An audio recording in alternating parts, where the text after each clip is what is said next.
জানেন তো, শিল্পের সেরা কাজগুলো কিন্তু সবসময় আকাশ ছোঁয়া উচ্চাকাঙ্ক্ষা থেকে আসে না, বরং অনেক সময় সেগুলো জন্মায় নিজের শিকড়কে নতুন করে খুঁজে পাওয়ার এক গভীর উপলব্ধি থেকে।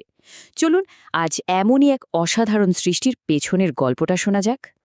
আজকের আলোচনার কেন্দ্রে কিন্তু একটা অদ্ভুত প্যারাডক্স রয়েছে। ভাবা যায় কিভাবে একজন মানুষ তার নিজের মাতৃভাষাকে একরকম অস্বীকার করেও ঠিক সেই ভাষাতেই তার জীবনের অন্যতম শ্রেষ্ঠ কাজটা করে ফেলেন। চলুন এই অসাধারণ যাত্রার গভীরে যাওয়া যাক, যেখানে একটা বিরাট ভুল জন্ম দিয়েছিল এক অমর সৃষ্টির।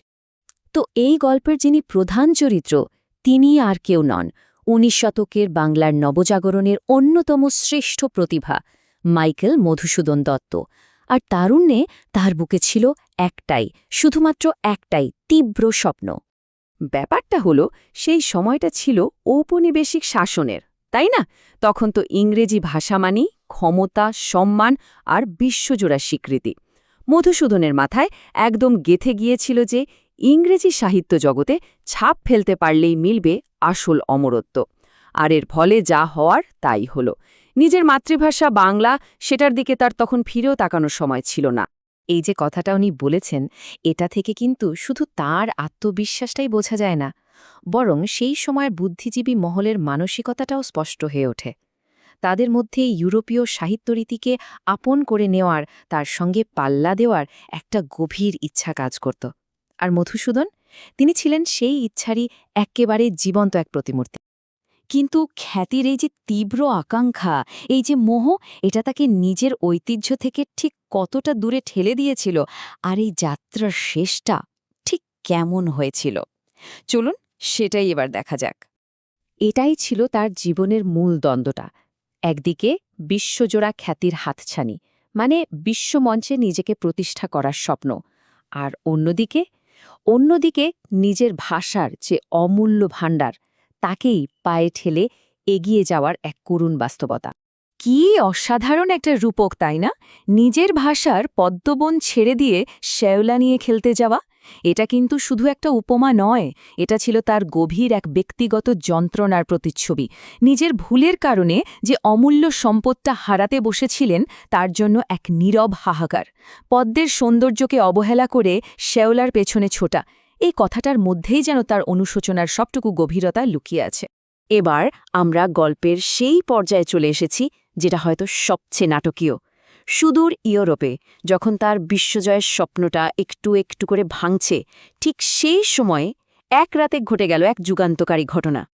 কিন্তু প্রশ্নটা হল, বিদেশি খ্যাতির জন্য এই যে অক্লান্ত দৌড়, এত ত্যাগ, এত পরিশ্রম, এর শেষে তিনি আসলে কি পেয়েছিলেন? এই প্রশ্নটা তখন শুধু আমাদের মনে নয়, বরং তার নিজের মনেও বারবার প্রতিধ্বনিত হচ্ছিল। উত্তরটা হলো এক মরীচিকা। হ্যাঁ, তার সমস্ত প্রচেষ্টা, সমস্ত স্বপ্ন, সবটাই একটা মরীচিকাতে পরিণত হয়েছিল। তিনি যার পেছনে ছুটছিলেন, সেটা ছিল আসলে একটা বিভ্রম। খ্যাতি তো দূর, তার ঝুলিতে জমেছিল শুধু একরাশ হতাশা আর নিজের ভুলের উপলব্ধি। আর ঠিক তখনই কথিত আছে, এক রাতে তিনি স্বপ্নে দেখলেন তার মাতৃভাষার দেবীকে। দেবী তাকে মনে করিয়ে দিলেন সেই অগণিত মণিমাণিক্যের কথা, সেই রত্নভাণ্ডারের কথা, যা তিনি পেছনে ফেলে এসেছেন।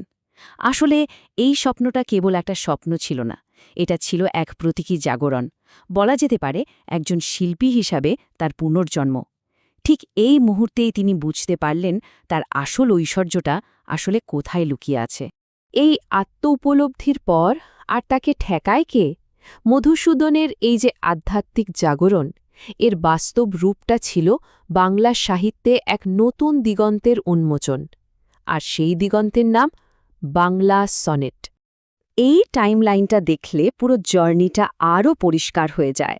ভাবুন একবার, ফ্রান্সের ভার্সাই শহরে সেই একাকী জীবনে বসে তার উপলব্ধিগুলো কিভাবে পরিণত হচ্ছে বাংলা সাহিত্যের প্রথম সনেটগুচ্ছে। যেটা শুরু হয়েছিল কবিমাতৃভাষা নামে, সেটাই পরে পূর্ণতা পেল বঙ্গভাষা হিসেবে। তো চলুন এবার সরাসরি এই কালজয়ী কবিতাটির ভেতরেই প্রবেশ করা যাক। এর মূল বার্তাটা কি, এর ভেতরের আবেগটা ঠিক কেমন, সেটাই বোঝার চেষ্টা করি। এই পয়েন্টগুলো দেখুন, এগুলো কিন্তু শুধু কবিতার বিষয়বস্তু নয়, এগুলো হলো একজন কবির আত্মার এক অকপট স্বীকারোক্তি। প্রত্যেকটা পয়েন্টে তার সেই গভীর অনুশোচনা, তার উপলব্ধি আর সবশেষে মাতৃভাষার কাছে ফিরে আসার সেই বিজয়ী ঘোষণাটা ফুটে উঠেছে। আর এই হলো সেই ঐতিহাসিক কবিতা। এর শব্দচয়নটা শুধু একবার দেখুন। হে বঙ্গ ভাণ্ডারে তব বিবিধ রতন। লাইনগুলো পড়লেই যেন কবির সেই অনুশোচনা আর নিজের মাতৃভাষার কোলে ফিরে আসার গভীর আনন্দটা একেবারে জীবন্ত হয়ে ওঠে, তাই না? কিন্তু গল্পটা এখানেই শেষ নয়। মধুসূদনের এই যে ব্যক্তিগত অনুশোচনা, এখান থেকে জন্ম নেওয়া একটা কবিতা কিভাবে শুধু তার নিজের থাকল না, বরং একটা গোটা জাতির গর্বের প্রতীকে পরিণত হল, চলুন সেই গল্পটাই এবার শোনা যাক। আসলে হয়েছে কি, এই কবিতার আবেদনটা এর সাহিত্যিক মূল্যকেও ছাড়িয়ে গিয়েছিল।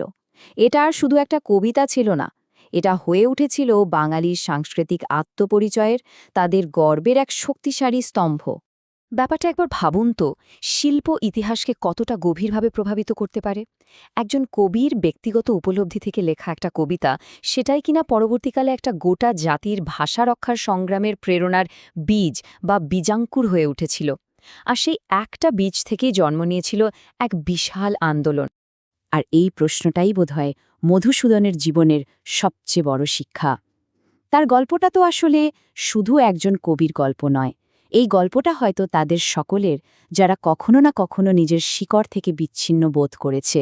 এটা আমাদের সবাইকে একটা কথা মনে করিয়ে দেয়, সত্যিকারের সম্পদ বা খ্যাতি বাইরে কোথাও নেই, সেটা আমাদের নিজেদের সংস্কৃতি আর পরিচয়ের মধ্যেই লুকিয়ে থাকে।